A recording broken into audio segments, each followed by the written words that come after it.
Paolo Avellino at Janine Gutierrez, tuluyan na nga bang naghiwalay? Paolo Avellino at Kim Chiu, may special something nga ba? Mainit na namang pinag-uusapan ngayon sa social media ang mga isiniwalat ng patron ng mga hiwalayan na si OJ Diaz. Ito ay matapos isiwalat muli na mayroon na namang couple na naghiwalay sa showbiz industry. Ayon kay OJ Diaz, split na raw yung dalawa ulit.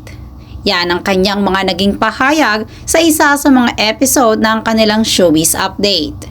Ayon kay OJ Diaz, sana umano ay hindi totoo na hiwalay si Paolo Avellino at si Janine Gutierrez. Ayon pa sa mga revelasyon ni OJ Diaz, nagkabalikan umano si Janine Gutierrez at si Paolo Avellino at ngayon ay muli itong naghiwalay. Base sa naging pahayag mismo ni OJ Diaz, sana hindi totoo. Si Paolo Avellino at si Janine Gutierrez ay nakakaloka. Sana hindi totoo. Split na raw yung dalawa. Ulit. Dahil dati, nag-on, tapos naghiwalay.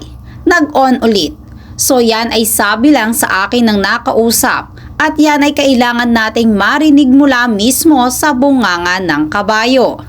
Hindi rin maiwasan ng talent manager at vlogger na si OJ Diaz na maikumpara ang hiwalayan umano ni Bea Alonzo at ni Dominic Roque sa hiwalayan naman ni Janine Gutierrez at ni Paolo Avellino. Ani nga niya, alam mo parang ano rin to, Bea Dom. Hindi natin alam kung ano ang rason. Basta yun lang ang nakarating sa atin, na split amos na raw ang dalawa.